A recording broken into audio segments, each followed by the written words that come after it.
নেতার ঘরে নাই ভাত,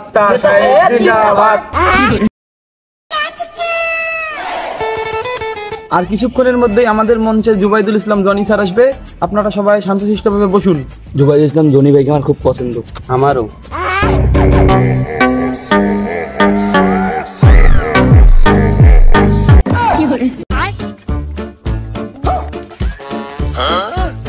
স্যার, আপনার এই গর্তে ঢোকার অভ্যাসটা আর গেল না।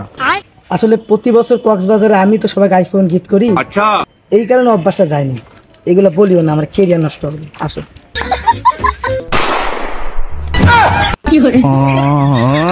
নেতা সাহেব, আপনাকে খুব ভালো লাগে আমার। তাই বলে তো লঙ্কি খুলবি? শরৎ থেকে যা।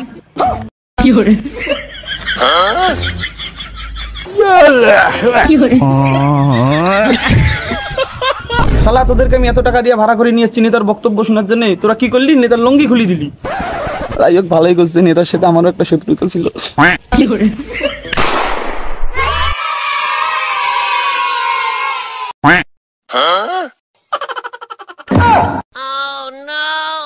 নেতার ঘরে নাই ভাত, কথা ছিল লাখ লাখ মানুষ আসবে, সুন্দরী সুন্দরী মেয়ে আসবে। কোথায় ওরা? আচ্ছা বাদ দাও, তুমি কে? আমি রংপুর জেলার 11 নং ওয়ার্ডের কোতোয়ালি থানার। বাদ দাও, তোমার পদ কি? সহসভাপতি।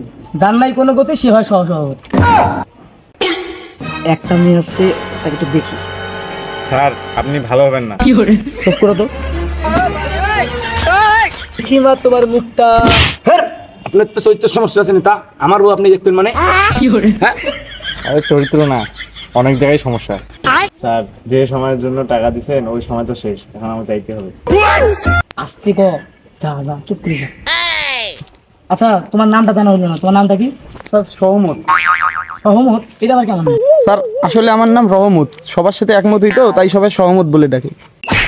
নেতা সাহেব, ভাষণ শুরু করে দেন। দেখো রহমত। স্যার, রহমত না, সহমত। দেখো সহমত, আগের বারের লোকটা কিন্তু খুব ভুলভাল করতো।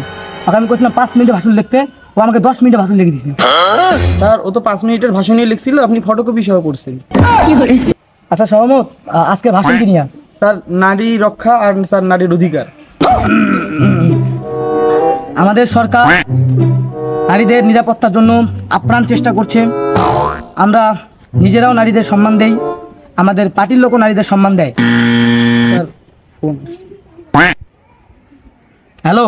হ্যালো স্যার, আমি ডিবি বরুণ। আপনার ছেলেকে নারী কেলেঙ্কারি মামলায় আটক করা হয়েছে।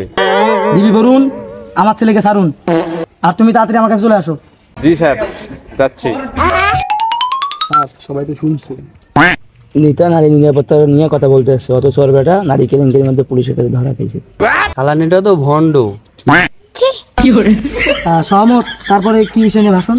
স্যার, এই যে মাদক বিরোধী। স্যার, হ্যাঁ, মাদক বিরোধী। তার আগে আমার গাড়িতে 2 বোতল আছে, ফ্রিজে রাখি এসো। ওখানে তো 1 বোতল আছে। সহমত, আমি 2 বোতল রাখছি, 1 বোতল থাকলো কেন? স্যার, এই মাদক বিরোধী ইয়ার মধ্যে তো ছেলে পেলে স্যার মাল না হইলে আসে না। তার মানে 1 বোতল ওখানে খরচ হয়ে গেছে। সাবাস। একটা ফোন আসছে, ধরো ধরো। হ্যালো, হ্যাঁ ওই কাজটা না ভাই, আমি তো বলছি 2 দিন পর হবে, আপনি 15 দিন পর পর ফোন দেন কেন? খেলার নেতা তো ভণ্ড ভণ্ড, খেলার নেতাগুলো চামচাগুলো আরো ভণ্ড। সম্মানিত সাথী ও বন্ধুগণ, এই পর্যায়ে আমাদের মঞ্চে বক্তব্য পেশ করবেন এই এলাকার কৃতি সন্তান, জনগণের শত্রু, গরিবের শত্রু, আমাদের পার্টি মাংনাঘর কমিটির সভাপতি মোহাম্মদ জুবাইদুল ইসলাম জনি ভাই। সবাই তালি দেন। ভাইরা তোমার, বোনেরা আমার, এই সরকার উন্নয়নের সরকার। এই সরকার যদি এবার যেতে, তাহলে দেশটা হবে ডিজিটাল, হ্যান্ডসাম, আধুনিক। দেশ হয়ে যাবে বিদেশ। আপনাদের চালের সমস্যা দূর হয়ে যাবে। যে চাল 52 টাকা দিয়ে কিনে খান, সেই চাল হবে 80 টাকা। মা বোনের একটা সমস্যা, টিকটক করতে পারো না, রাত 4টার সময় টিকটক করবে, কোনো সমস্যা হবে না। দেশে কোনো দুর্নীতি থাকবে না, কারণ দুর্নীতি আমরাই করি। দেশে বিদায়ের সময় যে ডাকাতি হইতো, সেটা আমরাই করতাম। স্যার, কি বললেন স্যার? ডাকাতির কথা স্যার আপনি যেতে বলে দিলেন।